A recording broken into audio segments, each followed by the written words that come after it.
Would like to welcome all of you for the webinar today, which is titled Myths and Realities of 5G in India.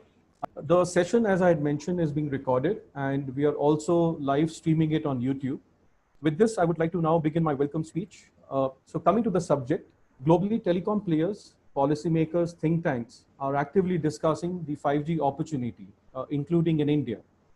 However, much of the discussion in the public domain has been driven by a business perspective and not so much of a consumer perspective, which is the end user. Anecdotal evidence suggests that there is lack of awareness and misconceptions among consumers about what 5G is expected to deliver and by when. This sparks possibilities of misconceptions and myths in the minds of the consumers. So given this context, we at CUTS had conducted a survey of 500 consumers of 4G services in Delhi in late 2019. The survey attempted to answer the following questions, pretty much set in the Indian context. First, consumer awareness and eagerness about new use cases to be unlocked by 5G and expected time of their availability. It's interesting to note over 60% of the respondents from the survey felt that 5G is a mere hype or just a faster 4G. However, when asked about the level of eagerness to avail augmented and virtual reality services, cloud gaming and smart meters, most consumers responded positively. Furthermore, although the respondents of the survey seemed quite aware about the currently available IoT-driven products and services, such as smart home appliances, smart wearable products, they did highlight high price and limited utility as a barrier for their uptake. Nearly 60% of the respondents were expecting 5G to be commercially available to them by end of this year, and 20% expected it to be available post 2022 in India. Furthermore, respondents were also found to be eagerly waiting to shift to 5G networks, to the extent they expressed willingness to not only change their mobile handset, but also to switch mobile network operators if so required. And last finding, furthermore, consumers also voted for 5G as a key feature in the next mobile handset they purchase. It's interesting to note this was voted higher than many other features such as long battery life, lower prices of devices, better camera quality, which shows the eagerness to avail 5G services. So this is some of the findings from the survey what we had undertaken. And with this context, I would like to welcome all the participants who have joined in this webinar and also our esteemed panelists for the webinar. The focus of today's webinar is largely on three specific myths prevailing in the minds of the consumers, as has been revealed in our survey. That is, 5G is all about enhanced speed. It is mainly a faster 4G. 5G will commercially be available for Indian consumers by end of this year or by 2022. And last but not the least, once available, 5G will replace 4G altogether and fast. With this, I introduce our panelists for the evening, Dr. Arvind Mayaram, the chair for the panel discussion, followed by Professor Paulraj, Ms. Kirti Gupta, Vikram Tiwathia, Mr. TV Ramachandran, and Mr. Deepak Maheshwari. So that's the esteemed panel for this session today. And with this, I may now request Dr. Mayaram to kindly invite Dr. Paulraj for his presentation and to take forward the panel discussion. Look forward to an extremely engaging and a fruitful discussion. Thank you very much.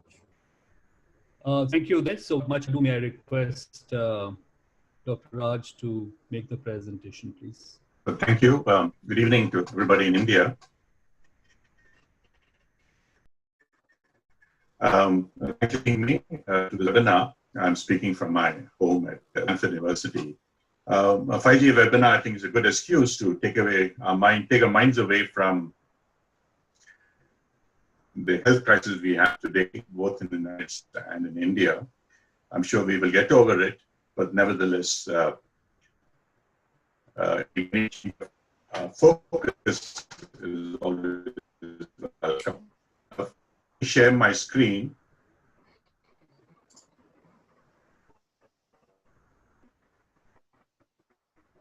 Can I share my screen? Yes. Okay, my screen is on. Yes. Dr. Paulraj, we've already your screen and we will just help you with that. Sure. Okay.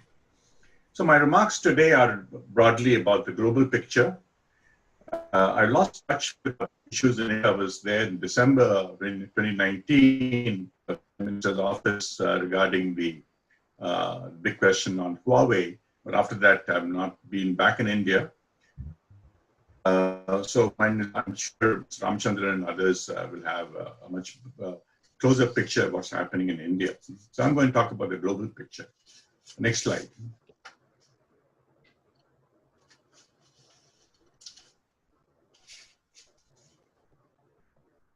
Could I have the next slide?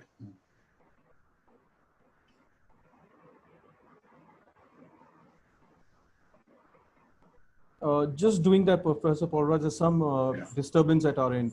Just give us a second. Sorry for this.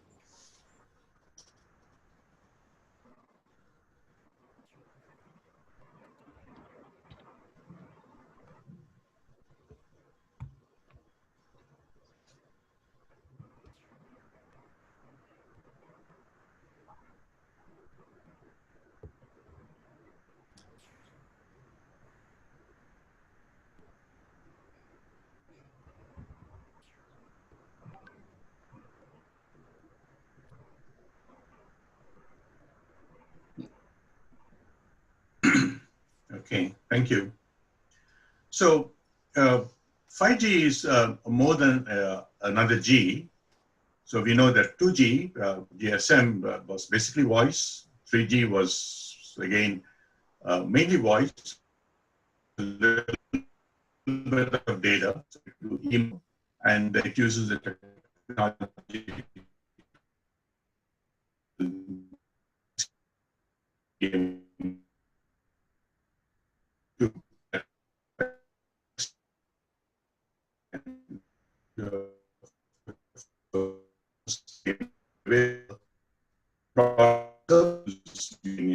This really a big issue. It's really been very impactful on India. But 5G is actually much more than 2, 3, and 4G. It is much more than another G. So, so it's not only, it's going to be first certainly a data service with much higher speeds, maybe 10 to 100 times faster, but much more all kind of new services which will go much beyond human to human communications, machine to machine, human to machine, and so on and so forth. So it's actually much more transformative. So, and I think a huge impact, opportunity for India in areas that we may not today easily guess, but I think that will come. Next slide. Okay, this is an attempt to look at all the applications that 5G can bring. So it's generally considered world over as a very transformational idea of fabric. So on the columns is kind of charting, we are dividing it up human to human, which we are familiar today, human to machine.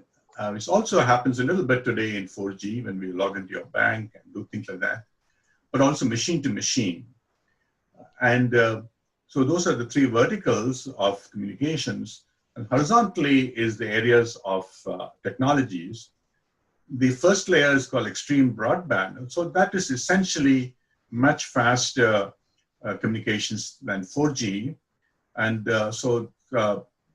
typically today it's about 2 gigabits per second where it's deployed, but it can go up to 20 gigabits in the future.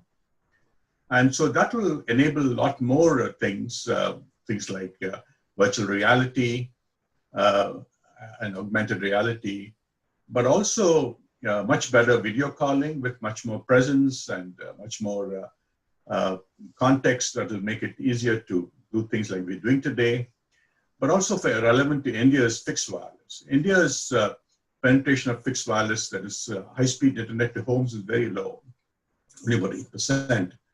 And 5G, for example, in the United States is actually used as a home internet service technology. So that may be relevant to India. And of course, there are other applications there too in machine to machine. So high speed is the one part of it. But the other two parts are much more exciting and probably for India more transformative. One is massive machine type communications. massive machine telecommunications, so things like IoT, all kinds of Internet of Things, Internet of Health things, and vehicle communication, vehicle to infrastructure, and also application in Industry 4.0. So this would be pretty impactful. And the bottom layer is, again, an area which is in a very important aspects of 5G is to support ultra-reliable and low latency service. Today, on low latency, today, for example, if you press a button on your phone, let's say on a game, by the time it goes into the net and comes back, it can be just only on the radio side, it can be more than 10 milliseconds. That will not work in many real-time applications. You're controlling a tractor or controlling a roadside digger. You'll need a 1 millisecond turnaround time. So that's the low latency part. But also ultra reliability is also important. For example, vehicle-to-vehicle communications to avoid accidents. That will require communication that will always be available, unlike the repetition of wireless. So these layer 3 are really the new dimensions. And I think for India particularly, very important, because they will support our infrastructure, because India's infrastructure is quite weak. We know that. And this could be a part of creating a virtual infrastructure for India. So the top layer is, I think, the beginning, but the second two layers will be much more useful. Next slide.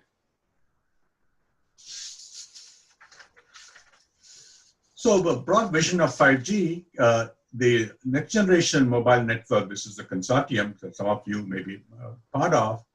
I mean, they define 5G as follows, and let me read it out. So 5G is an end-to-end ecosystem to enable a fully mobile and a connected society. That's both machines and humans. It empowers value creation, that's very important, to existing and emerging use cases. So the emerging part is the underlying part. And I often say in India that only 1% of 5G use cases is visible today. It will take some years before we develop it fully, and delivered with consistent experience. So that is always a problem with wireless. It's good and bad, but we want something more consistent, and enabled by sustainable business models. So it's enabled the operators who deploy these networks must be able to make money and sustain themselves. Then in 2017-18, there was a forum run by DOT. Mr. Ramachandran was part of it, and somebody else from here, but on this, I think only Mr. Ramachandran from this group. And I just wanted to quote something from the vision of 5G. It was a multi-line statement. I just extract something from there. So 5G has the potential for ushering a major societal transformation in India. India must embrace this opportunity by deploying 5G networks early, efficiently, and pervasively, and to make it a truly inclusive technology. So that report is available online, and you're welcome to download it from DOT website. Next slide. So 5G has, I'm going to talk a little bit about various aspects of 5G to give a mostly a global picture at this point. So it has 3 frequency bands. One is called the FR1, or fixed range 1, which is the low frequency bands at like 700 megahertz, which is already used today in 4G. And then the mid frequency bands, which go up to between 3.3, 3.4 to about actually 4.2 gigahertz. So this is called the mid band, or the CBRS band. And this is the band where a lot of deployment is happening today. And then there's another band called FR2, frequency range 2, which starts at 24 gigahertz and goes, there are 2 chunks in US, 28 gigahertz block, and then there's a 39 gigahertz block. These are the licensed band. There's also an unlicensed block at 70 gigahertz. So these are the millimetric band frequencies, and these are called FR2. And there's a little difference in technology here, because the higher frequencies, I'll explain that later. And they, between these 3, between the FR1 and FR2, they cover a variety of applications. Obviously, the very low frequencies are used for large coverage and mainly used for IoT, where you're talking to small sensors or actuators, and they don't have much power, so we need good propagation for those guys. While midband, which is the 3.4 to 3.4 to 4.2, will be really where we will see phones on those bands.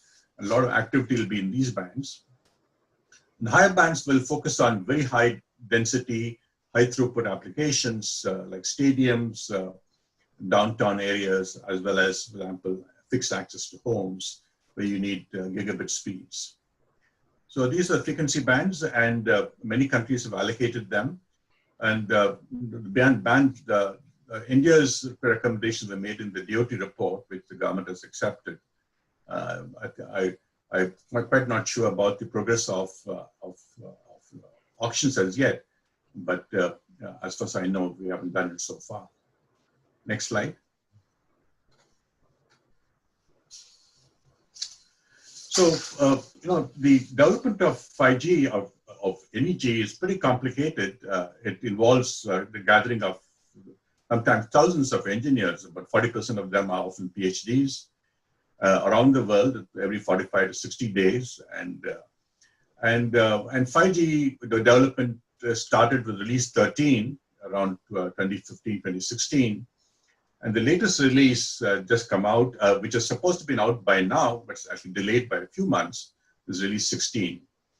So release 13, 14, 15 mostly focused on enhanced mobile broadband and defined a new radio called 5G NR radio. I'll make some comments on that later. And the release 17 will actually more seriously take on the machine type communications and also the ultra reliable low latency communications. So that will start, I think it's already started. That will take another year or so, a year and a half to finish. And deployments started all over the world towards end of 2019, and I'll talk about the status today, but everywhere what has been deployed is EMBB, which is the enhanced mobile broadband. The MTC and URLLC, that's going to take time because the standard itself is not defined. So I would suspect they'll be at least a year and a half away from today, if not more. Next slide. I should also mention just about the previous slide that this standards effort is a pretty large effort. Thousands of people come for it, and so typically per year, the world spends about $100 million, if not more, in the standards development.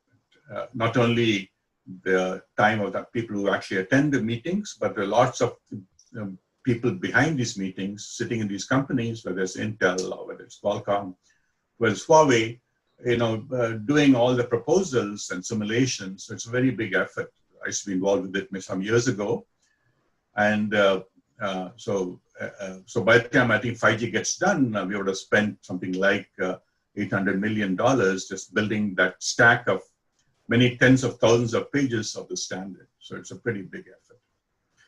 So what's happening in 5G today? What is deployed is EMBB, Enhanced Mobile Broadband, and it supports phones. We have phones today. There are also MiFi devices, I think it's popular in India, where you jump on 5G to a little puck and you jump out on Wi-Fi. And then, of course, CPEs for fixed access. There are now about 200, putting all these devices, we probably have about 100 devices now, and at least about 15, 20 phones. The peak speeds available today, at least in the United States, is in the millimetric band, FR2, and up to 2 gigabit per second. And you can actually see a phone on the bottom there, clocking 1.3 gigabits per second. And I'll talk about the actual phone suppliers later. And the infrastructure is typically, as shown above, the 5G millimetric band radio on which this phone is connecting is actually a very small, GNB, it's called GNB. It's base station. It's in that little yellow ellipse. It's small because at high frequencies, the antennas get very, very small. Even though this antenna, this box has something like 64 antennas, they're so small that fits in a small package. The bigger antennas correspond to the mid-band, the 3.5 gigahertz band. That's just not deployed in US heavily because the spectrum is not yet available. It's occupied by satellites, operators, and I think the Congress has finally moved on it, so there will be auctions end of this year. That will open up another 250 megahertz. And a lot of US deployments will start moving into the mid-band. But one aspect of 5G is not only it's faster, but also it will be much lower cost per bit. That's because these are much wider channels. In fact, the reason why 5G is fast is not because of any particular new technology, just that the channels are much broader. Today in India, we deploy 10 megahertz TDD channels. 5G will support up to 100 megahertz. So in the mid-band, so it's much wider channel. So if India allocates wideband channel, we will get high speed. If we don't do it, we will be still stuck at 4G speeds. Next slide. So let me talk a little bit about the global ecosystem. And it's now deployed in about 40 countries and about 75 carriers. And I think the latest I heard was 80 million subscribers globally. Still very small. Today, if you look at the total global subscribers, I think they're about 8.1 billion, more than human population, because many of you, particularly in India, carry multiple phones. But and then just LTE itself is about 2.8, I think about 3.1 billion already. So this is still small, 80 million subscribers, but most of them are in China. China launched 5G in a very big way in the mid-band, FR1 band. And there are, I think, more than 100 cities in China which have already had 5G in it. So China has, there are some small cities where it's completely covered by 5G. In bigger cities, it's still coming in, but it's being heavily deployed in China. Even, I would say, maybe a little bit also in kind of pre-5G IoT and so on and so forth. So they are really pushing it a lot. In terms of infrastructure equipment suppliers, these are the usual names. Huawei is the dominant supplier until 2019. Now there are political issues there. ZTE also, another Chinese company. Nokia, Ericsson, and Samsung. So I would put these in the top 5 suppliers, and they probably between themselves hold 95% of the market share. And in general, Huawei is considered to be the most advanced technology, not because all of them are the standard, so nothing is faster and so on and so forth, but actually the flexibility of deployment, ease for which a carrier can adopt it, flexibility in use of frequency bands and so on and so forth. Huawei's put a lot more R&D into it. So they have probably sunk already $30 or $40 billion over the last 5-6 years. And Nokia and Ericsson are also a good market share, but their investments are lower. And Samsung, of course, is trying to catch up, and they already are in India in 4G through Jio. I'm sure they have very big ambitions in 5G too. The other part is semiconductors. These are the chips, and this is everywhere. This is the core where actually the signal processing gets done. And the leaders here are Qualcomm, been traditionally the mobile chip maker. And that's the only real company in the United States. Huawei with the semiconductor subsidiary called High Silicon. So they are also have very strong, very advanced chips. Samsung, of course, and MediaTek, which is a Taiwanese company. So between these 4 companies, they probably have 70% of the world market share. And in terms of actually devices, mainly phones, in US, I see LG and Samsung quite a bit. In China, of course, or outside China, Huawei and Xiaomi, ZTE have phones. And Motorola, which is has been a very small supplier, actually has a 5G phone. I'm not actually checked it. Apple, which is the big name here, has still not announced a 5G phone. It should come anytime now. So this is broadly the global ecosystem status. Next slide. So R&D. So this is important because these require massive investments, and The core technology of 5G is same as 4G. It's called MIMO OFDMA, and so I was involved with this technology right from the beginning, back to 1990s, and in fact, from my original work, WiMAX used that technology, and LTE actually departed a little bit on OFDMA. They used something called single carrier OFDMA, but that's been taken away. So 4G has gone back, 5G has gone back to the original MIMO OFDMA. The development of 5G started around 2004. And the total amount of engineers is, actually I revised these numbers, it's probably more than 120,000, probably closer to 200,000 R&D engineers. And about 40% of those are PhDs, or 30%. And in compared to my companies, I would only 50% were PhDs here in the United States. And investment per year, I think the numbers are higher than 10 billion, I think closer to 25 billion per year. The total investment in information technology, information and communications technology is about 250 billion per year globally. 5G probably I thought was 5%, but actually probably 10% of that. So it's about 25 billion per year. It's hard to actually count it because a lot of overlap between 5G and other technologies. And I mentioned to you, we do about $100 million a year on standard development. Just by the way, on investments in 5G, India's 25 billion a year is the 5G investment globally. India's investment in all R&D, that is in all segments, not only ICT, but in materials and automation and industry, government and public-private sector is about 12.5 billion per year. So 5G investment globally is actually more than the total of India's investment in R&D. And the all important issues about intellectual property. So when we build these standards, the key thing all these companies try and do is to try and get patents accepted as essential patents for the technology. So when you hold those steps, so standard essential patents, then when anybody builds these boxes, they'll have to pay you royalty. So this is a huge race, and this is why so many people get involved with it. So the leader here is Huawei. Probably 45% of SEPs of 5G are owned by Huawei. Qualcomm, Samsung, ZTE, and others are also SEP holders. So it's a very massive effort around the world. Next slide. So let me finish. So we're still early in 5G in terms of, certainly in terms of standard development, because we haven't done the release, we haven't finished release 16 and release 17 yet to come. So only the enhanced broadband part is now complete. The other two segments will take another year and a half.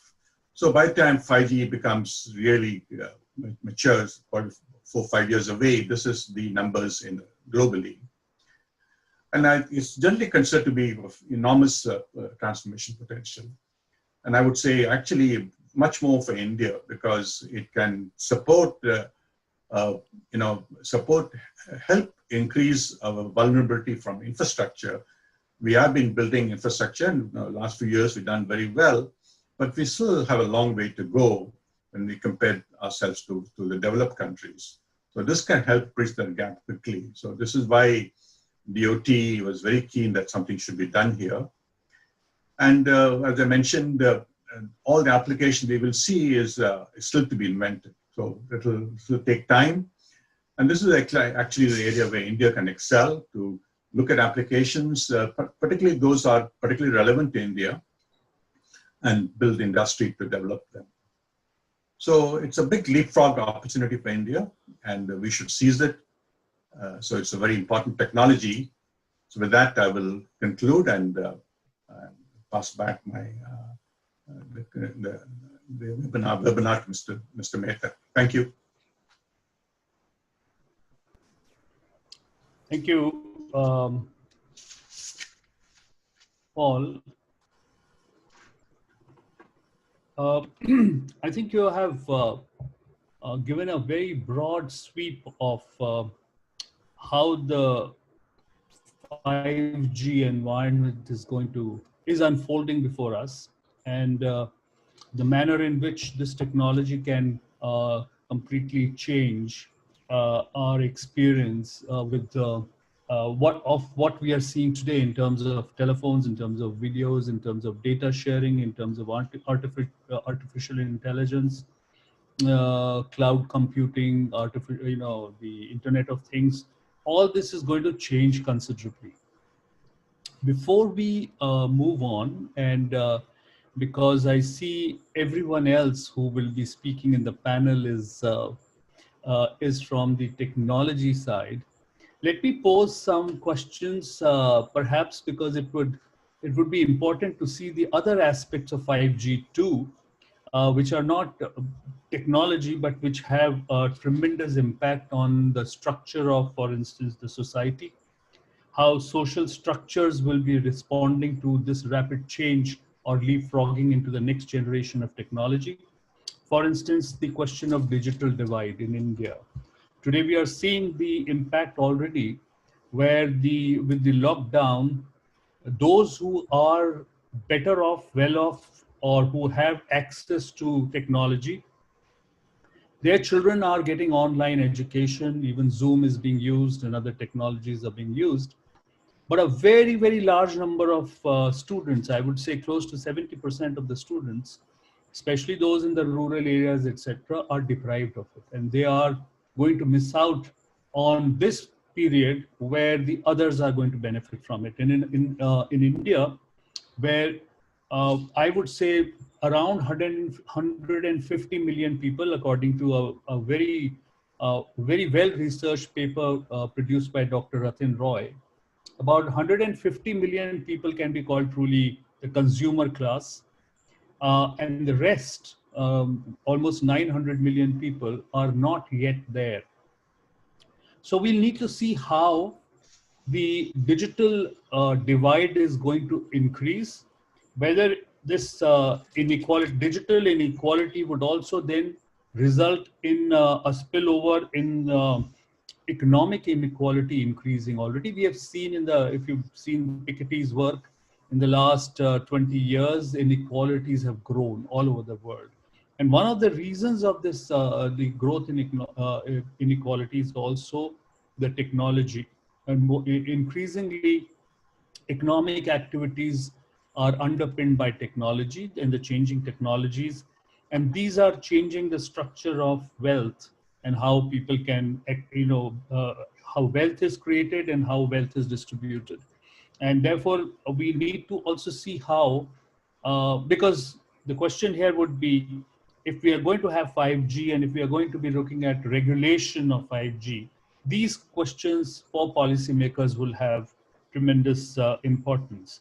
Also in terms of employability of people, I mean, how would people, especially in a country like India, where asymmetrical education, quality of education imparted is asymmetrical, and we are yet to move into that high level of a broad spectrum education across the board, how would employability be impacted by more and more use of technology? Because 5G is going to make it much more easy for more sophisticated ways of doing business. We were just before the start of this meeting, we were discussing how the work from home is going to become the norm and how people are going to start working from home, and how that is going to impact the employability of people in a country like India, where access to high quality technology itself is a question.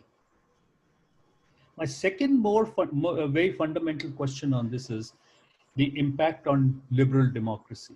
We are already seeing there has been a shift across all the countries, including the United States and Europe, in Latin America, even in India for that matter. There has been a shift away from liberal democracy.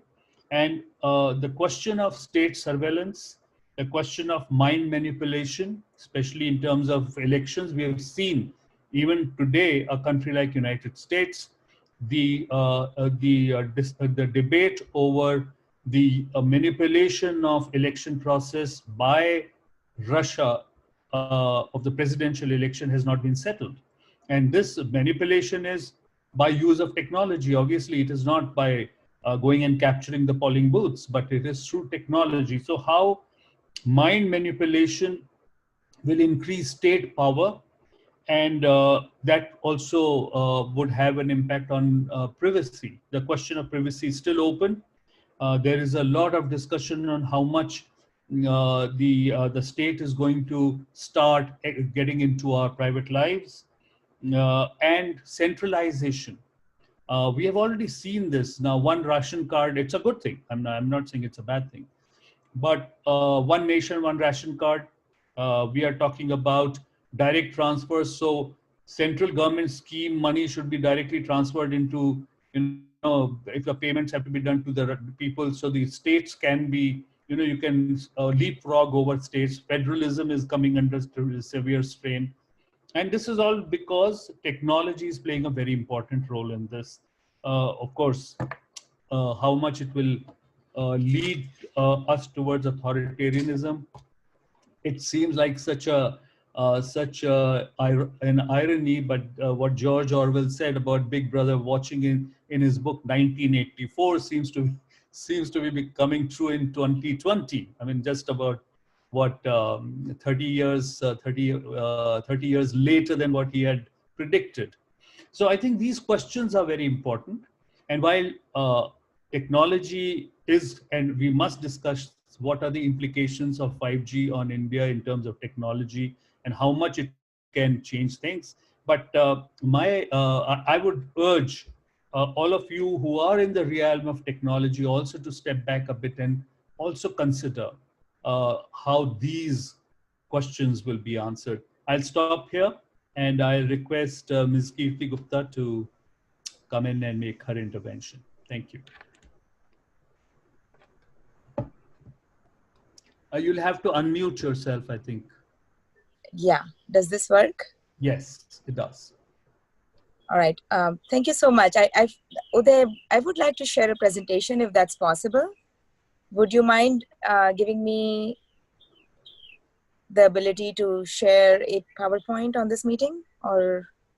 My only request will be that the panelists will have to contain themselves to 10 minutes each, because the time is going to be short. So let's just try and keep it within that period. Okay. Well, I'm sorry, I'd prepared a set of slides, but I'll just try to speak for it. And I would love to address the question that you had raised for the panel. So I think it's good to start though from the initial question that, Udai mentioned coming out of the survey. This general question about, is 5G an incremental step? Is it just faster 4G, or is it something entirely different? And then we should talk about the implications, the social implications that you mentioned, Mr. Mayaram. And ultimately, I think we should discuss, as the panel description suggested, what are the policies that India should be looking for implementing to embrace 5G, to be a leader in 5G, or to, ignore 5G and move on, should India choose to do that. So let me start from the very beginning. I think Dr. Paulraj covered a really broad and detailed introduction to 5G technology as relevant for this panel. So I think I would just like to echo that from us, coming from the wireless industry, I think I didn't introduce myself. I've been at Qualcomm for over 18 years. I started working at Qualcomm doing wireless systems design and standards after graduate school in electrical engineering. And I like to joke that, at some point then I turned to the dark side and did a PhD in economics, and now lead our IP and antitrust policy. So I think that, looking at 5G from both sides, right, from the technology and from the policy side, it's not incremental from either of those perspectives. So let's talk about the technology for a second, right? If 1G to 4G was a race to overcome some of the fundamental technical challenges of wireless communications, with the goal of connecting people to people, connecting you to me, 5G isn't just another G, just another generation. It's really a paradigm shift, because it's now not only about connecting people to people, but it's about connecting everything everywhere. In that way, it was designed to be a universal fabric of connectivity. And those of us at Qualcomm who do this for a living, right? We call ourselves the Bell Labs of wireless communications. When we were thinking about whether it's worth working in another G, it was only worthwhile, with this new content revolution. It was only worthwhile to work in another generation and put like fundamental resources there if it was going to be a paradigm shift. And in that way, I think the use cases that 5G will enable are well beyond simply high broadband or simply high data rates. So, I prepared some visual presentation just to share with you, and I can share with everybody later after this webinar, just to show you that, when the industry came together and said, okay, what are the requirements? What is it that defines 5G? We actually thought of 3 fundamental pillars, and those 3 fundamental pillars drive the requirements, drives the social impact that you were discussing, and will drive, the policy decisions that face India. So let's talk about those very briefly. The first is ultra high data rates. Indeed, much higher data rates than 4G, but we are talking, gigabits per second in your homes, which enable use cases that never before envisioned. So, we have really nice simulations here where we show you, downloading a video or streaming something on your screen. It takes minutes, but we're talking about under seconds in 5G. So that was one, and that enables scenarios like, really truly using augmented and virtual reality platforms like you never could, because of so much more delay and, interruptions in the way you view virtual data, virtual audio. So that, imagine in a, post-COVID pandemic world, really transforming education, industry, workplaces. Second requirement is ultra low delay latency, which we call, and ultra high reliability. So I'm talking sending a packet from one part of the world to another under a millisecond. That's a flash of a camera. In that time, you can send information from point A to point B. And ultra high reliability, which is 99.69999999%, which means that you won't see a packet loss in a factory floor setting, maybe more than in one, a machine operating over 24 hours. So you won't have the kinds of, downtimes and accidents or lost information, which really allow you to automate parts of industrial, which we call industrial IoT, industrial factory floors, farms, etc., that you just couldn't with 4G or with Wi-Fi, with any other wireless connectivity, because that wired was more reliable. This enables factories to save enormous amounts of money not because of lower workforce, because it's a smarter workforce, but because of reducing the downtimes, right? Like if you're reconfiguring a factory floor, like automakers have often told us this, that they, lose days, and that's, several hundreds or 1,000 units of cars a day when they're reconfiguring their floors and rewiring their floors. Now, if everything can be done wirelessly and everything can be communicated wirelessly, that downtime is significantly reduced or gone. The third requirement was, what I was, suggesting to you, connecting everything everywhere. So massive Internet of Things, deep, dense networks. So eventually think about a paradigm shift, right?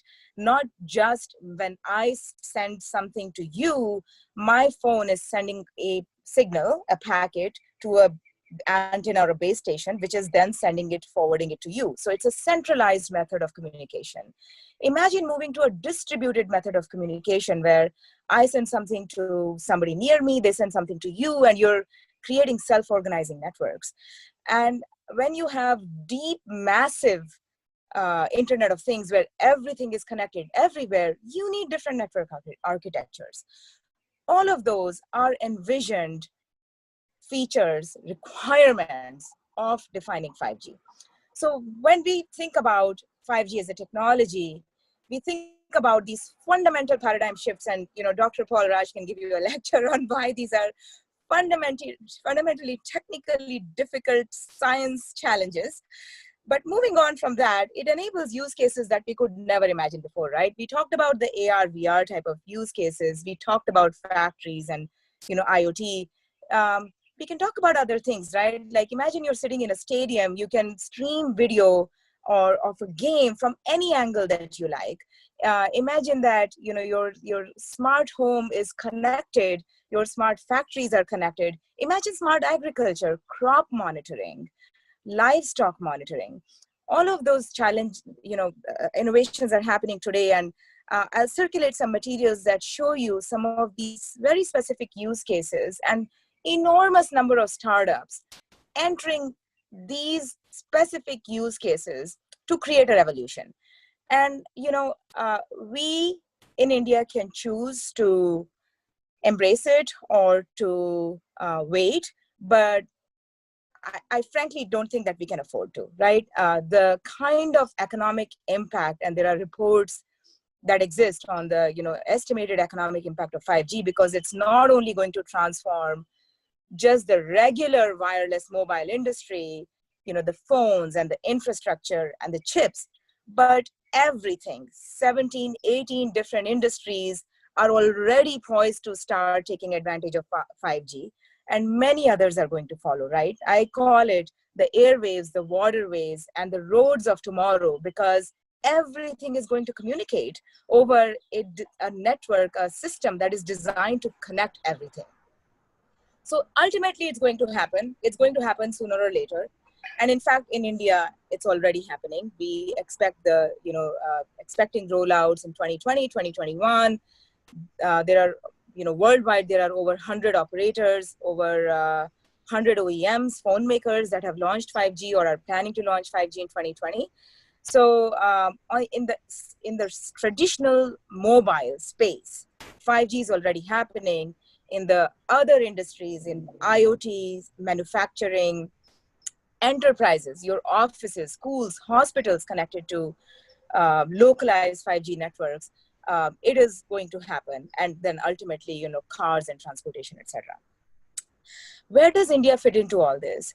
I think India has a tremendous opportunity in two ways. Let's talk about the use cases first, and let's talk about the industry next. In terms of use cases, remember that India is actually a poster child example of a country that leapfrogged, that didn't just have to wait for 1G and then 2G and slog its way through 3G and 4G.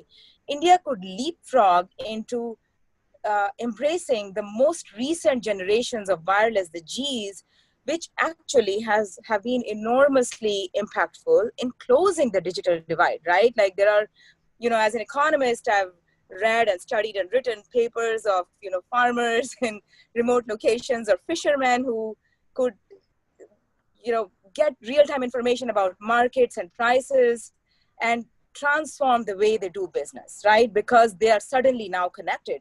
Villages are now connected. And you really asked an important question, is 5G going to increase or close the digital divide? Because that's a question we're asking in the United States too, right? In the post-pandemic world, we are trying to think of, broadband stimulus packages, and we are thinking of how to spend that money. And we are thinking of, is 5G a real value proposition for rural areas? And, I'm doing papers as we speak, studies as we speak right now to understand the cost difference, right? Like if you have, imagine a rural home or a rural hospital, and you are trying to decide whether I connect that remote location wired in a wired way, like through fiber, or wirelessly, either through, wireless, fixed access wireless or wireless backhaul, it's actually much cheaper to connect it wirelessly, and cheaper still to have, low range millimeter wave antennas connecting you to the rest of the world. So for remote rural areas, 5G actually has a stronger value proposition than any other G ever did before. And also think about it this way, right? Imagine I'm trying to think about a rural area as an operator and saying, I want to put a 4G antenna. I'm saying, you guys will get 100 megabits per second, and you, the local hospital, the local school, and the local 3 businesses will have to share that speed. Now 5G comes and I say, you know what, guys, you can share few gigabits per second between all of you.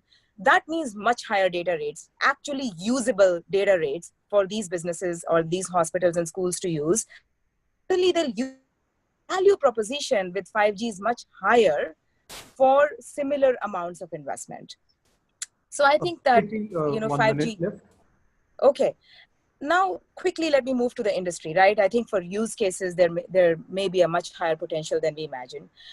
Industry in India needs to change, right? I mean, I have some data to share with you that show that, there are 2 kinds of things that are happening in the wireless world. One is the foundational layer, which, we at Qualcomm have done for a long time, Ericsson, Nokia, and others, the R&D layer, right?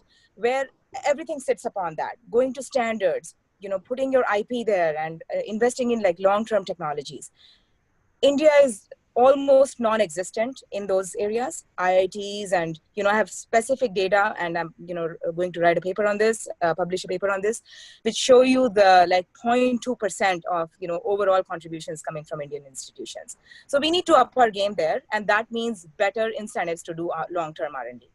And second is to become a higher value add leader in the mobile manufacturing value chain. So, with all this buzz and talk about Make in India, yes, there is improvement to move from assemblers to true manufacturers, whether it's chips or phones or infrastructure, but there is really low progress.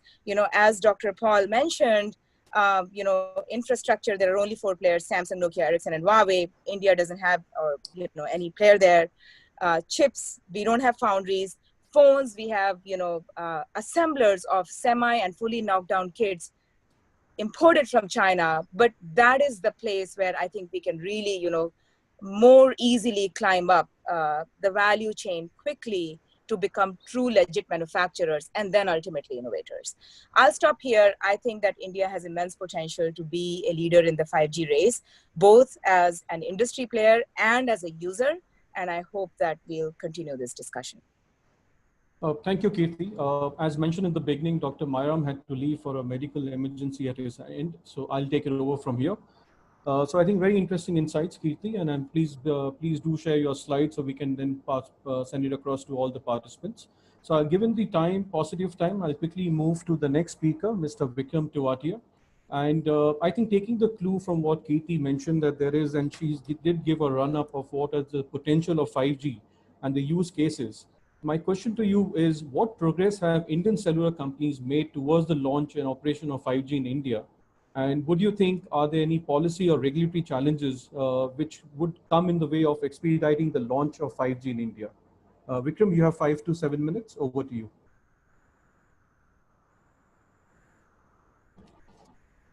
Thank you very much, Udai and Kirti and Dr. Paulraj for setting the context.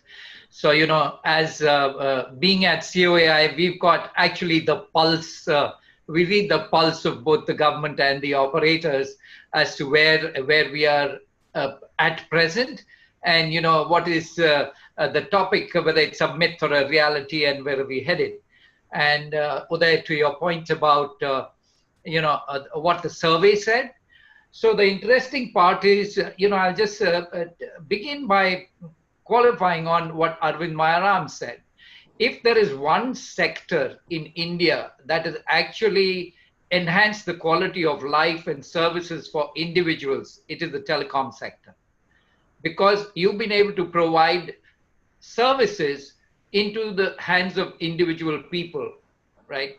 Now, that is a very empowering part. And, well, you can always call it a digital divide or a have or have not. But the fact is, today, this year, we are celebrating 25 years of mobility in India, which was initially spearheaded by TV Ramachandran, our DG COI, and compliments to you, TV, for having led the charge right for all these 25 years and being here on the panel. Now, coming to the value proposition that India has of 5G, right?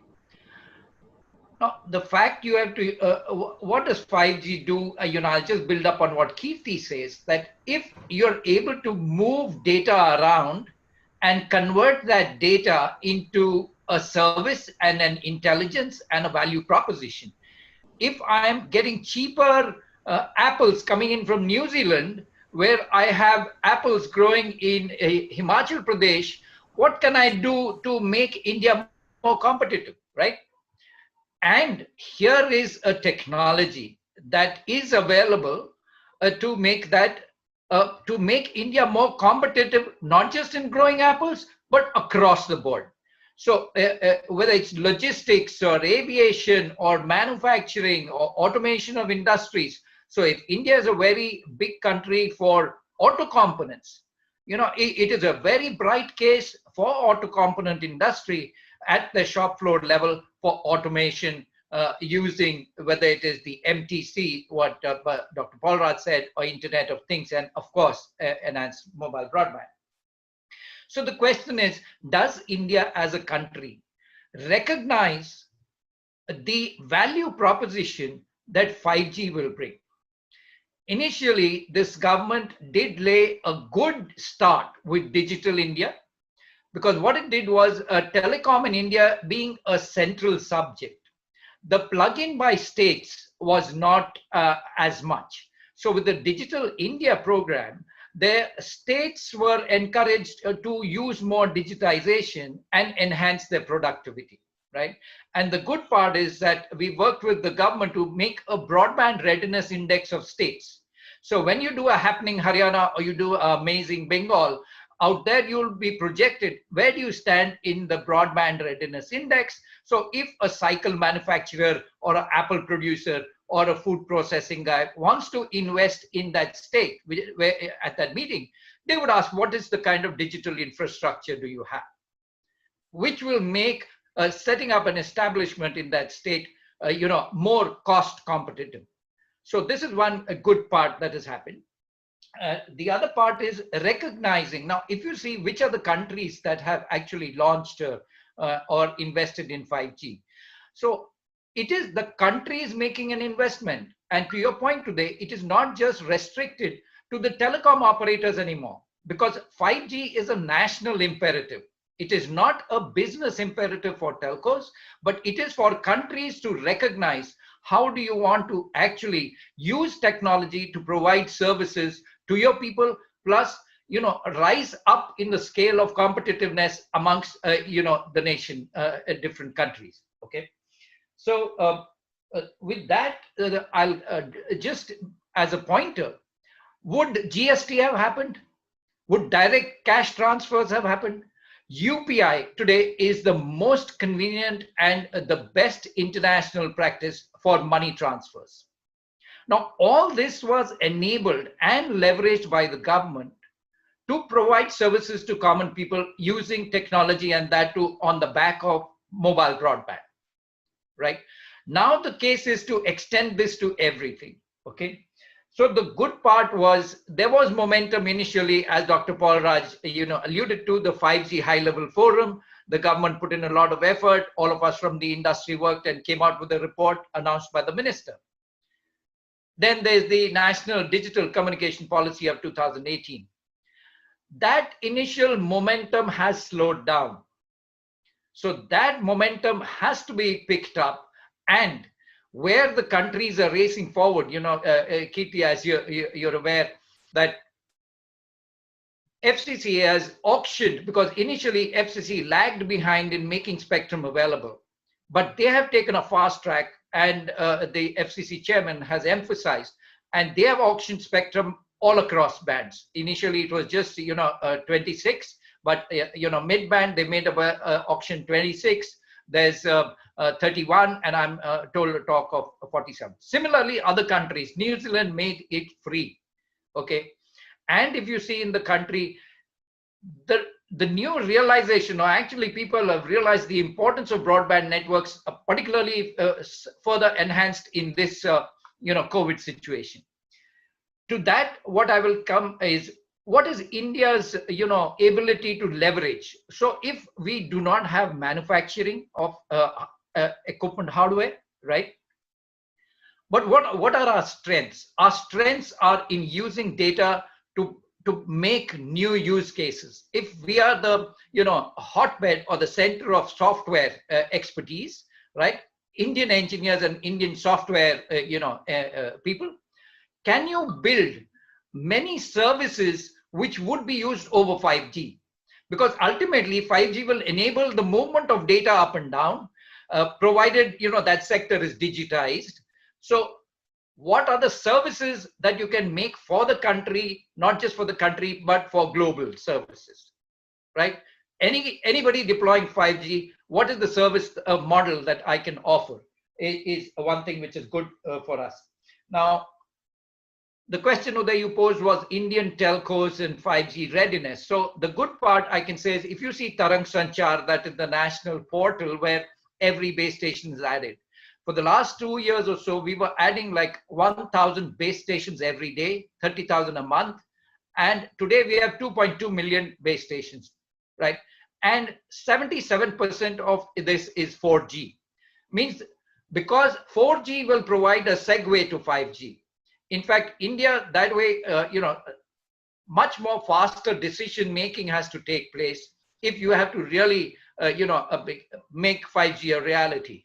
Because while the report, which was chaired by Dr. Paulraj and NDCP, the conversion of those reports into actual executive actions, making spectrum available, making right of way permissions available. So it is happening, but the question is at what pace? So the pace of that has to be significantly enhanced, because the countries that you see which are up ahead in deployment of 5G have taken decisions because they think this is a national imperative. There is a requirement to enhance competitiveness of the country. So that is something which requires more attention here within the country. The other aspect I would say is, the standardization part, which Dr. Paulraj alluded. It is very important for us in India to deploy globally harmonized standards. And that will enable the networks to be deployed with global scale and harmonization. So that is something which is of great importance, so to say. And as far as the telecom operators in India go, to your question, yes, all our members are very keen to deploy 5G and to leverage 5G and provide multitude of services to the people, so that because of the lack of available investable funding, whether it's for creating healthcare facilities or education or transportation or manufacturing. So this technology will actually enable India to become more competitive. Important part is timely decision making and making the resources for that available, and the primary resources being spectrum at an affordable cost, right of ways at affordable costs and timing, and of course the rest. I don't know if you're following what the cost of recommended reserve prices were, but the fact of the matter is the last few auctions, only about 30% or 40% of the spectrum on offer got picked up. And much of it got picked up only because your hands were tied behind your back. So I mean, these are important decisions the government has to make available, and both. It is very important that across the industries we have to work and collaborate, because collaboration is the key to leveraging 5G to enhance this competitiveness. I'll leave it at that, and we'll be happy to take some more questions. Thank you, Vikram. I think very well points, and I think one of your important points regarding building India's own competitiveness, and also that links to this clarion call by the Prime Minister, which is Atmanirbharta. I think it falls in really well in place. So moving ahead to the next panelist, Mr. TV Ramachandran. So I think I'll just take the clue from where Vikram had left, that we need to move with the right pace to take the right decisions. So my question to you, TV, is that is India ready for 5G? And do you think that there are India-centric use cases that will commercially be available and viable for consumer demand level? Over to you, TV.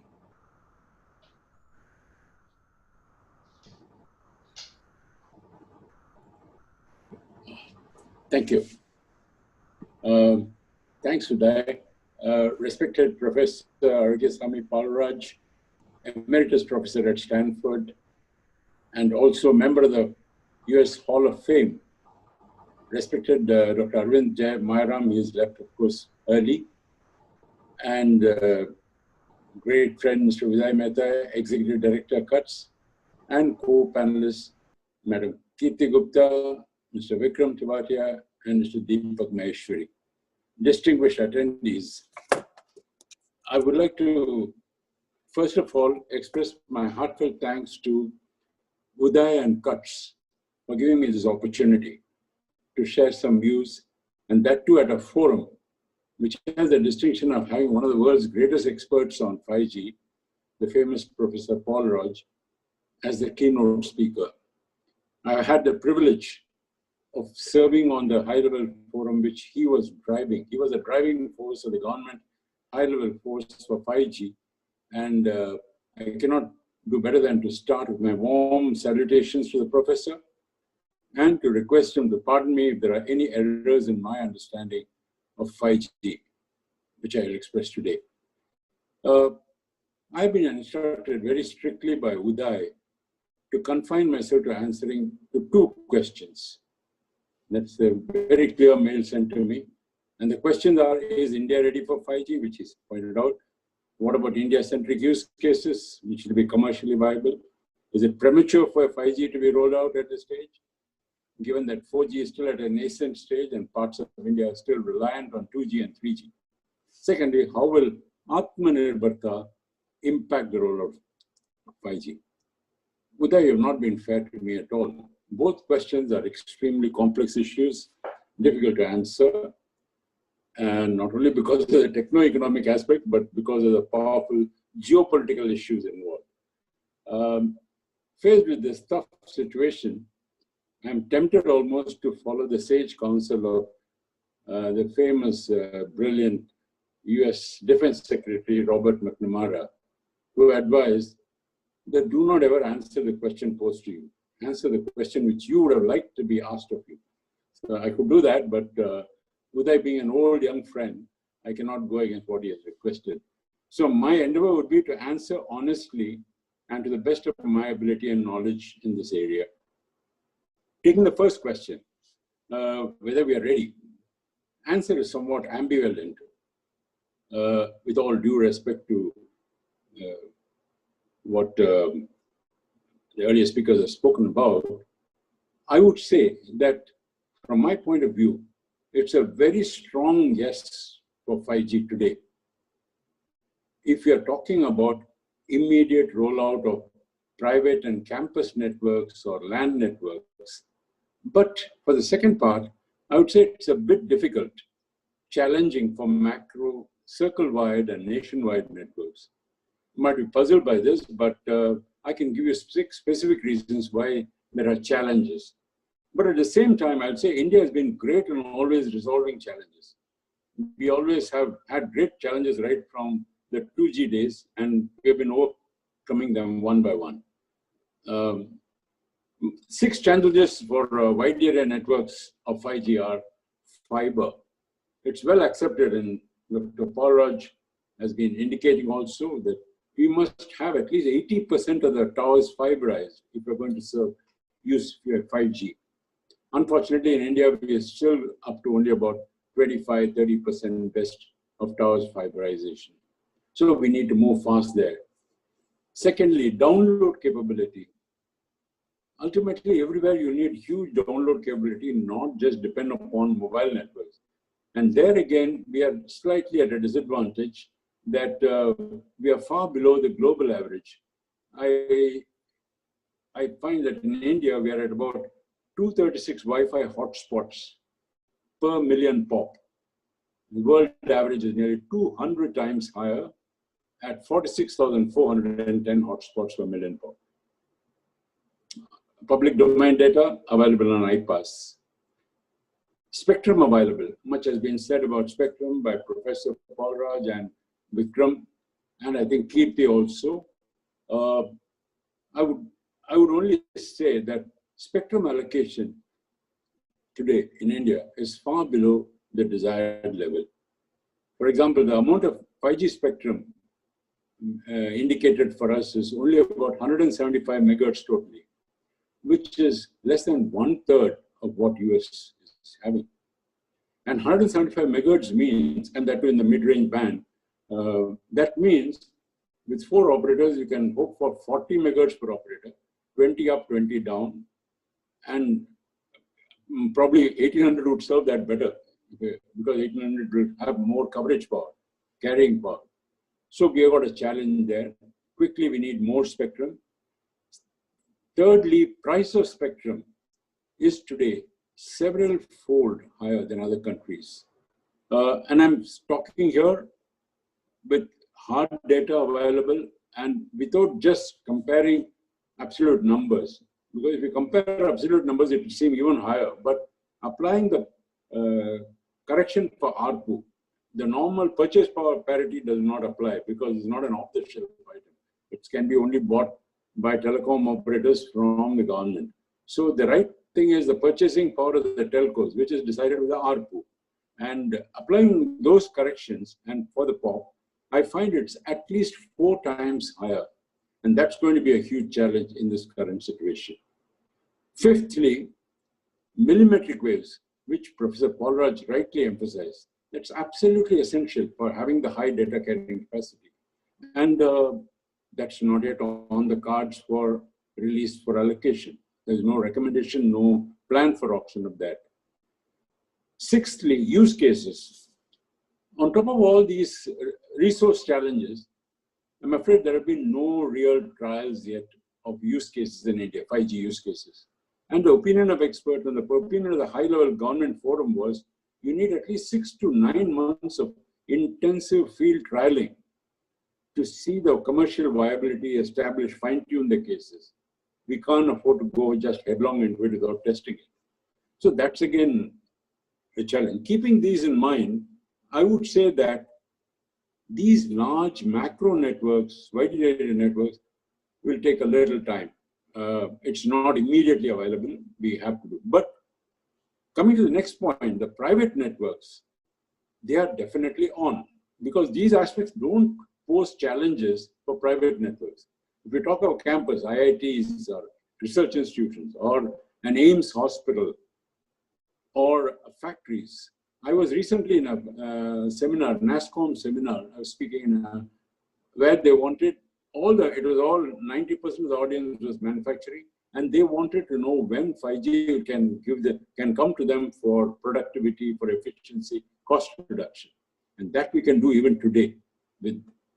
So there is no hassle there.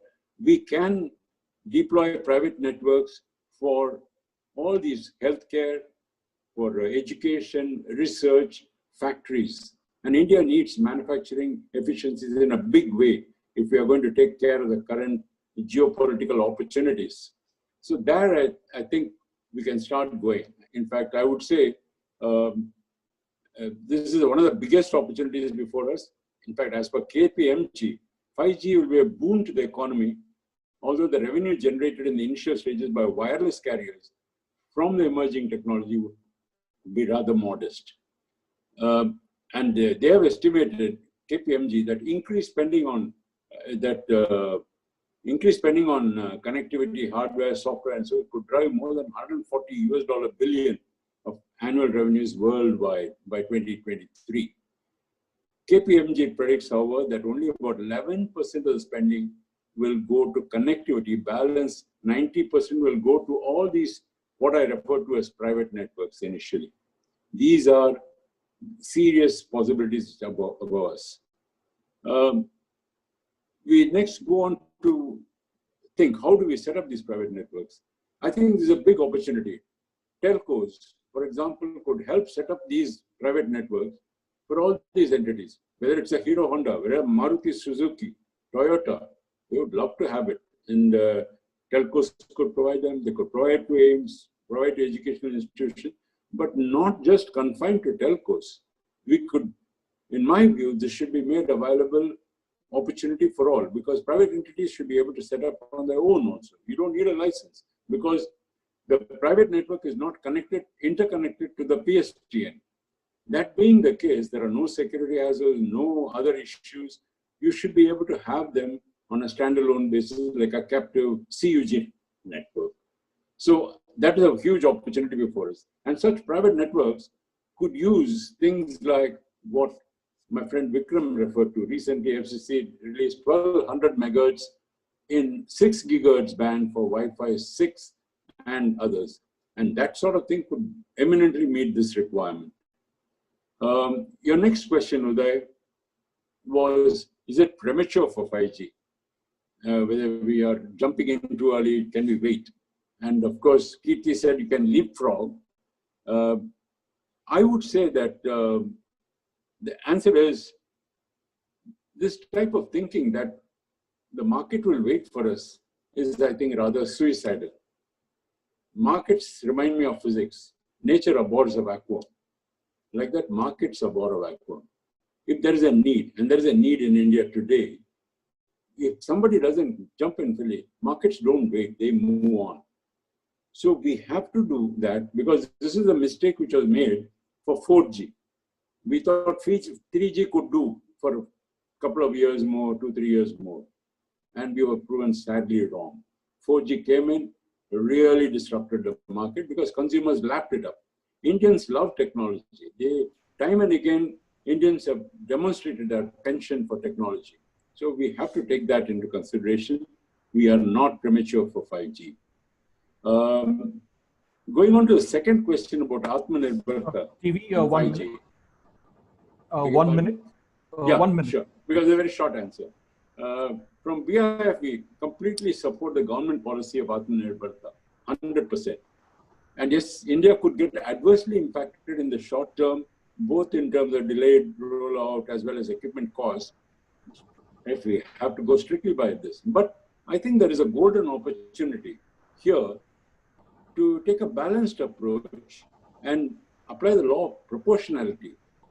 Proportionality to the risk factor involved for components, because we depend a lot on components. Components are used everywhere in every country from areas of concern.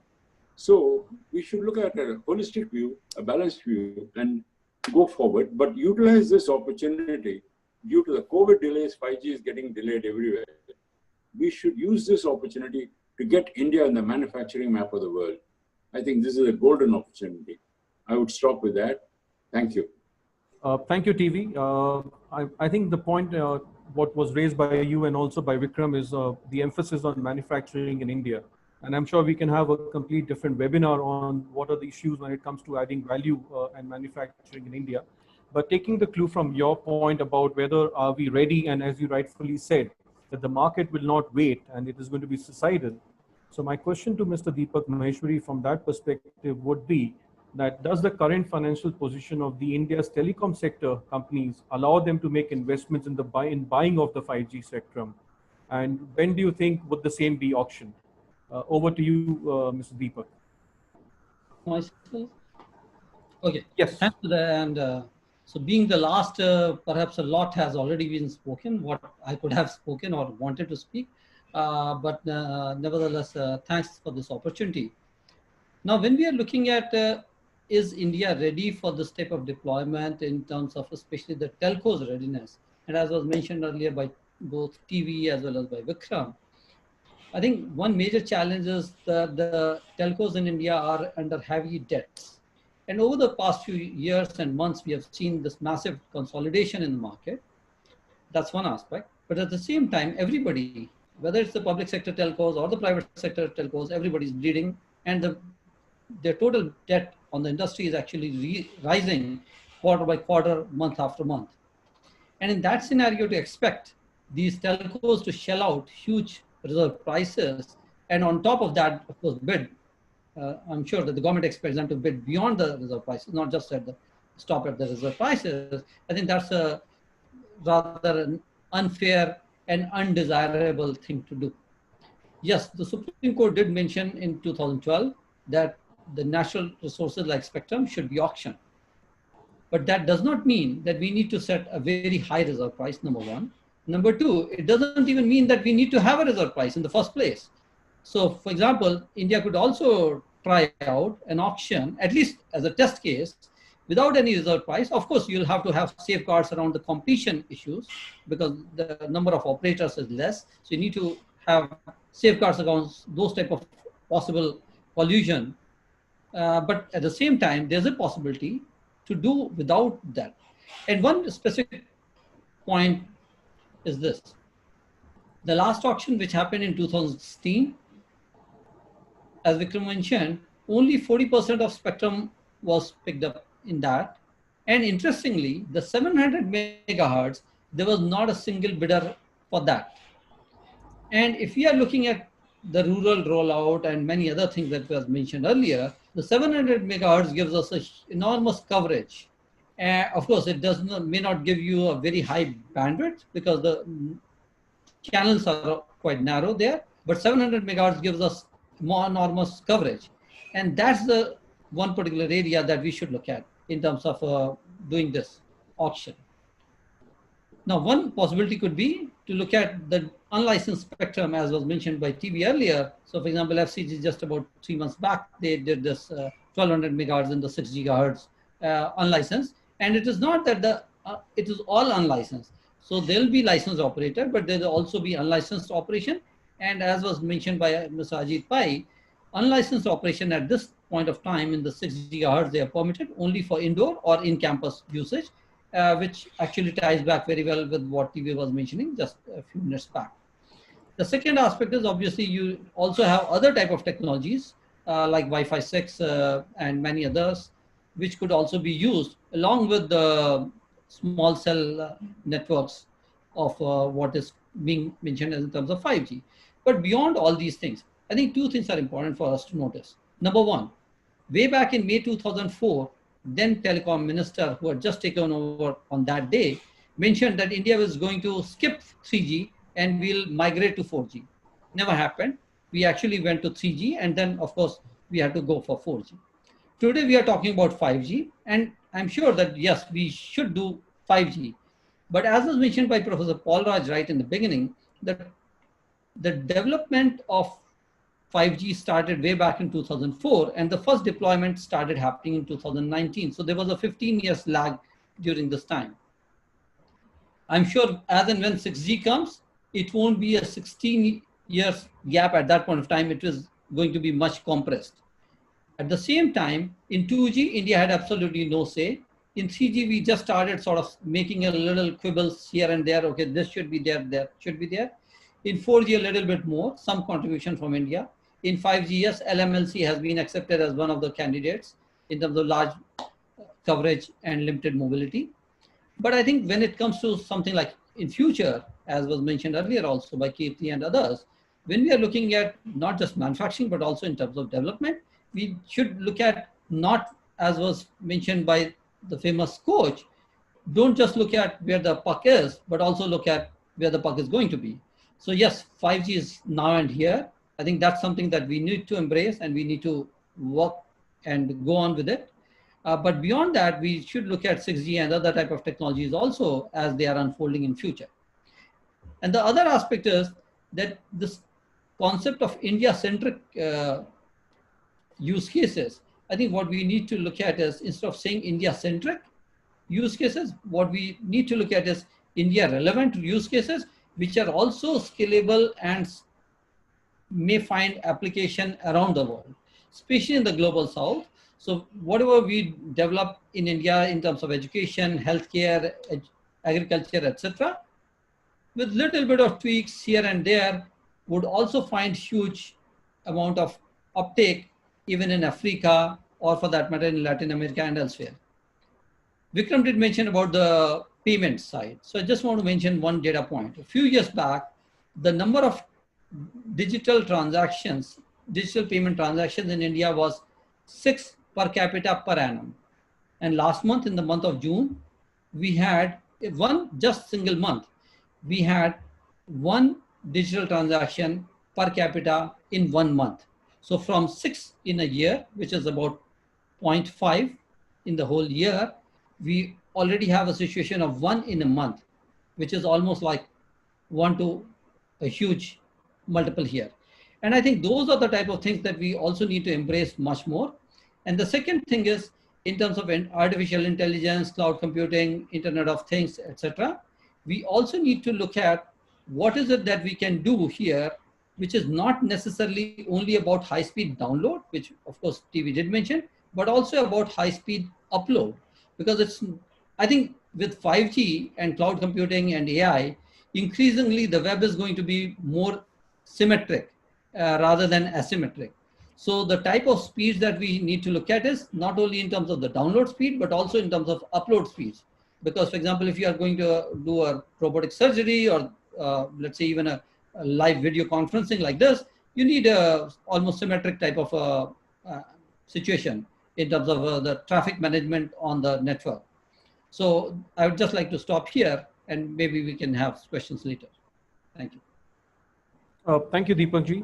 I think 2 important points which I do take away from your interventions. I think one interesting point was regarding the reserve price and the fact that you may not need to have a reserve price, and while we keep safeguarding competition. I think that's going to be an interesting research topic.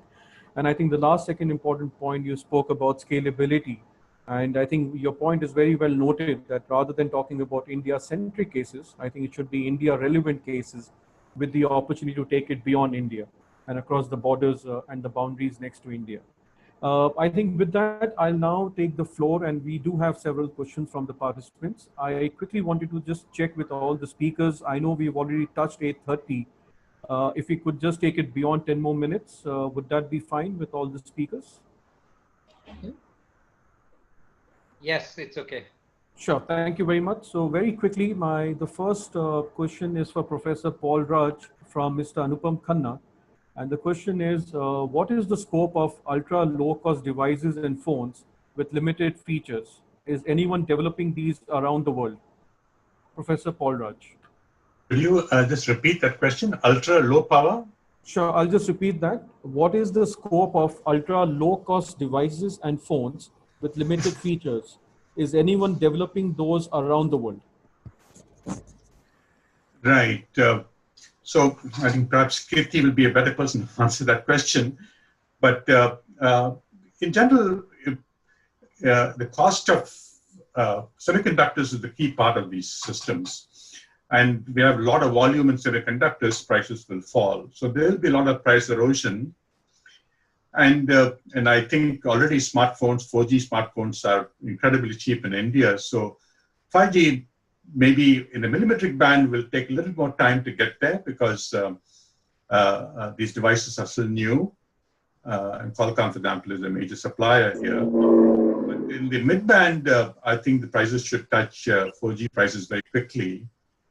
So I think the affordability of 5G devices would be pretty good. But India must first launch the service. Today, I want to sort of take a little aside and say a couple of things. One is, like many of you, including Kirti, pointed out, 5G is a very different technology with huge number of applications for India. And the Indian government has to take some initiative to make it happen in different ways. Of course, getting spectrum allocated in auction, the regulatory support. There's so many things the government has to do and must do. So I think these were all decided upon in 2018, but follow-up has been difficult, and particularly we now have another crisis on our hands.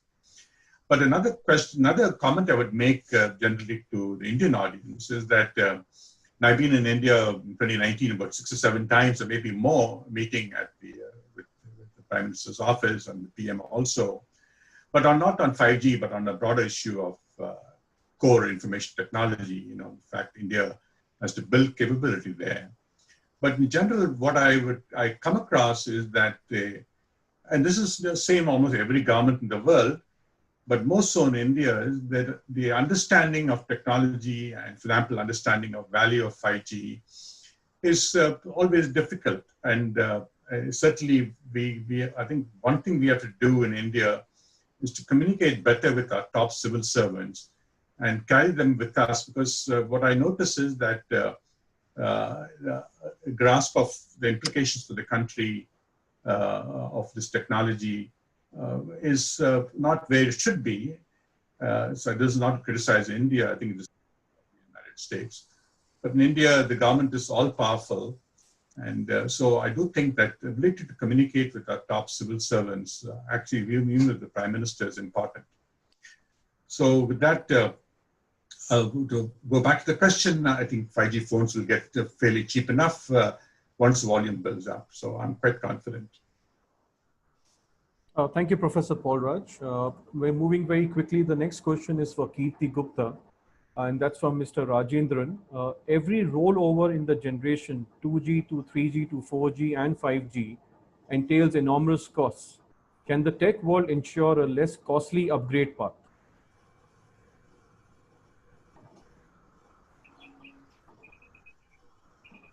Can you hear me? Okay.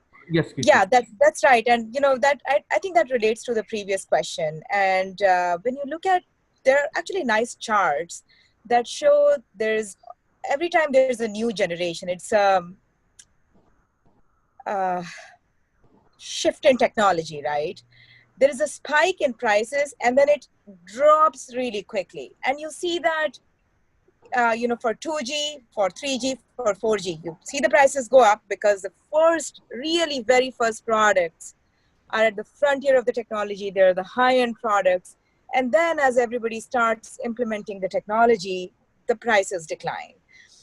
It's a pretty standard trend. I don't expect it to be different for 5G. Having said that, the difference for 5G is the following. Number one, in the smartphone spaces, the industry is more competitive than it has ever been. There are so many variety of smartphone or phone makers across the world, specifically in China, that I think you'll see devices in all cost brackets and in all feature categories. And second, for the other question, beyond devices, beyond wireless, handsets and etc., that will be a more challenging question, right? Because yes, volumes is what reduce prices. So you kind of need to see a little bit more deployment, jump starting of certain use cases, sensors and machines, etc., to then start seeing the prices fall. But I think it's going to happen just like it did for all other Gs. Thank you, Kirti. The next question is for Mr. Vikram. That's from Freni Patel. And that's more on the geopolitics. With many countries banning or planning to ban Huawei, what impact would this have? And what is the take as far as India is concerned? Hi, Udai. Thank you. Thank you, Freni, for this question. Firstly, the choice for India will be, let's say, directed by the government, because since it is, what would I say? It is something which we all our members are licensees, and we are providing services on behalf of the government. So the final, implication will be the government would be the deciding agency as to where do you allow which kind of equipment to come into Indian networks. But the fact of the matter is, globally, if you see, the number of networks providers are kind of limited. And if you observed or noticed what Dr. Paulraj said, you see, who are the leaders in 5G? And there was this presentation on IPR as well, right? Who are the major stakeholders who hold the assets, so to say, in terms of 5G provisioning? So the country has to take a call, and it is something which I'm sure all of us on this webinar will be looking at keenly. And the implication, of course, would be at what time and stage do you take take a direction on this. That is what the environment is currently. But of course, everybody is looking at it very closely. Needless to say, that when it is like looking at the golf ball. You need to focus very well, and the way the golf ball travels is what follow through you do on that to get a good stroke, right? So that's how it will be. Thank you, Vikram. And the last question, I'm really sorry to some of the panel participants who we have got several questions, but we don't have so much of time. But the last question is to Mr. Deepak Maheshwari from my colleague Amol Kulkarni. While there are several obvious benefits, what are some of the obvious risks to consumers from 5G that may result in tangible financial losses and exclusion? And how can we use 5G to overcome these challenges? So first of all, I think in terms of 5G, we did talk about creating awareness. For example, Professor Paulraj mentioned about the civil servants and policy makers and decision makers. I think one of the other things that we need to do is we need to have a better digital literacy among the users themselves. So for example, when you have a speaker in your phone, even on a 4G network, which suddenly could start not just speaking, although the name is speaker, it also is in the listen mode. So the speaker starts listening and starts broadcasting to elsewhere at times without even your knowledge or awareness. And now what are the pitfalls about privacy, cybersecurity, etc.? People need to be aware of that. So one major area I would say is in terms of the precautions that people need to take in terms of when they are using these new technologies. So it's like you got a new Ferrari at your hand and you don't know how to apply the brakes, you don't know where the bumps are, and then suddenly you just go on a joyride. And I think that might be quite dangerous, not only for the users, but also others in their family, near, dear, but also third parties. For example, they could be a pedestrian and others also. So there are those challenges. Second aspect is that apart from some of the things that we need to do on the regulatory front in terms of spectrum and license fee, etc., I think increasingly what we also need to realize and internalize in the country that 5G is ultimately about convergence. So it's about convergence not only of networks, it's also about convergence at the device level, not only in terms of regulation, but also we need to have a convergence in terms of the policy making, which currently we do not have. So we have different ministries and departments doing different things, although we do have, thankfully, a common regulator across all these. And the other thing that I would just like to suggest is this. Many of these things are yet to be tested, but at the same time, to get a taste of those type of things, apart from the fact that the government last year did give permission to do trials of these 5G networks, which was permitted last year. I think what we also need to do is we can create a test bed of 5G for the time being through some common pooled resources.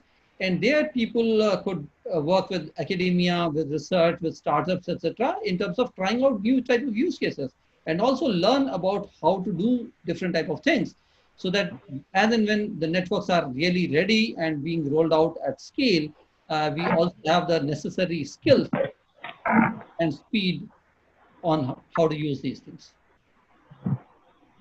Thank you, Deepak ji. I think with that, we come to the end of the webinar. I think we've already overshot the time, and I once again thank all the speakers who have been patient enough to stay on with us. And with that, I request my colleague Siddharth to quickly summarize the webinar and just deliver the vote of thanks in a minute. Siddharth, over to you. Yeah, thank you, Udai. We have had a very insightful discussion in this webinar. This will certainly be very useful for CUTS in finalizing its consumer-facing report, 5G in India, demystifying reality from myth. Summing up, in particular, we may focus upon the following key takeaways. 5G is not just another G. Its enhanced capabilities will unlock many useful consumer-centric and industrial use cases by enabling machine-to-machine and person-to-machine communication. India would need to upgrade its presently inadequate network infrastructure with respect to fiberization, download, upload capabilities, spectrum allocation, etc., in order to realize the full potential of 5G, early, efficiently, pervasively, and inclusively. This also becomes crucial in light of the prevailing digital divide in the country, especially in light of the COVID pandemic, in order to spur the uptake and usage of digital technology-driven services, which would have many social implications as well. Make in India needs to be implemented in spirit. That is, there is a need to move from mere assembly to actual innovation and manufacturing chipsets, which would require investments and intent on R&D. Fourth, the government must also regain its lost momentum on 5G, which started with the Digital India program and drafting the NDCP. India's strength in software development must be leveraged in developing data-driven use cases for 5G. With respect to spectrum allocation, the current levels of availability are inadequate. Also, the government probably needs to lower the price of spectrum since they are much higher than the global averages considering the purchasing power of telecoms in India. The necessity of having a minimum reserve price also needs to be relooked. Summing up, market won't wait for India and 5G is needed now. We made the mistake of delayed transition from 3G to 4G and the same must not be made with 5G. CUT survey findings also showed that consumers are eager to avail 5G services. Once finalized, we shall be circulating the final version of our report with all the speakers and participants. We thank the panelists for their valuable insights and participants for attending the webinar. With this, we close today's session. Stay safe. Thank you. Thank you to all of you once again on behalf of CUTS.